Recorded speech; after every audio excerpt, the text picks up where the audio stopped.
the audience, getting more people to see your stuff, like that, in that world, subscribers, I mean, TikTok has changed the game in terms of how all the algorithms work, right? Like right now, if you have 10 million subscribers on YouTube, if your next video sucks, it's not gonna get views, period. Yeah, it works, same thing with Instagram. You see people with 10 million 10 million accounts make a post and it's got 300 likes on it, right?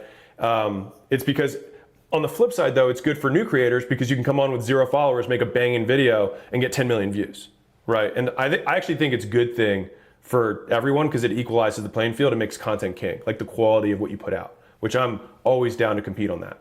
And so, so that's from the growth perspective.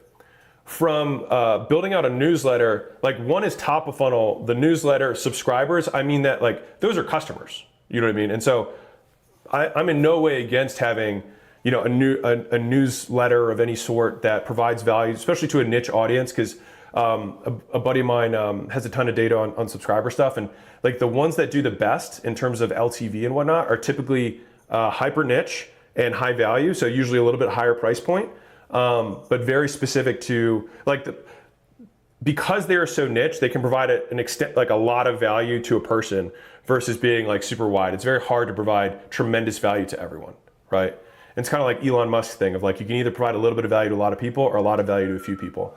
And so I think if you feel like you're better at a specific niche, I think it makes sense for you to go top of funnel is just get really good at making content. And then that just converts into your subscriber network.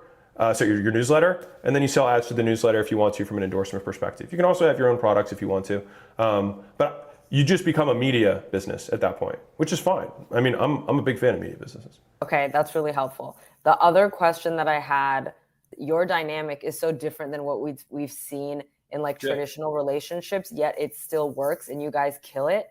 So what's that dynamic like, and how is it different, and why do you feel like you guys thrive? We set out to solve a different problem with our relationship. And so I think that the premise that most people come into the relationship with is different than how Layla and I approach the relationship. And I think that's where, I think fundamentally, like, you know, like when you're solving a business problem, I'm sure you've probably asked this, it's like, what problem are we solving, right? It's like the first question you ask is like, what problem are we solving? And so most people don't even A, ask that, but B, if they do ask that, they're usually trying to solve a different thing. They're like, I want to have lots of romance and this big Hollywood love, which from everything that I know is something that is short-lived and then disappears, and then you are left with someone that you were looking at and you're like, well, shit, what do we have in common, right? And so Layla and I had both rode that roller coaster multiple times before, and we're like, and we both were at a point where we're like, you know what? And mind you, I was very, dejected at the time when I met her. I was like, listen, I'm not trying to do anything. I'm trying to build this. This is what I'm doing. And the first 30 dates we had were 30 days in a row, where after our first date, which we went to frozen yogurt, the next date was not a date. I was like, I'm gonna be working from 9 until I go to sleep. So if you wanna work with me, you can. And so that was what we did every single day, is that I was like, I'm gonna be working. If you've got work, we can work together. And so it ended up just being somebody that I enjoyed spending a lot of time with.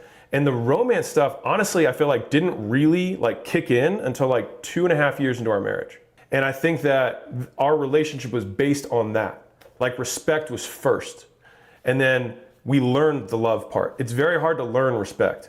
Being hot or being physically attracted to somebody, I feel like it's the ticket of entry. It's not like I see a lot of successful guys go find the Instagram model. I meet said Instagram model and I'm like, how do you live like this? Like I would kill myself if I had to talk to this person every day, right? And they're like, oh, the secret is I don't talk to them. I'm like, that sounds horrible, right? And so again, it's like they were solving a different problem. And so for me, my goal has always been number one, like where I want to go, right? And having somebody who wants to go that way with you, because I was engaged prior to Layla, right? Wonderful girl. But we ultimately ended up deciding to cut it off because we simply had different goals for our lives. She was like, I want to do this. And I was like, I don't want to do that. And it was like, well, what are you going to do? And we're like, maybe you're a great person and I'm a great person. We're just not necessarily like meant to be, and that's okay. Because I think on some level, like we say these things like non-negotiables, but then we negotiate.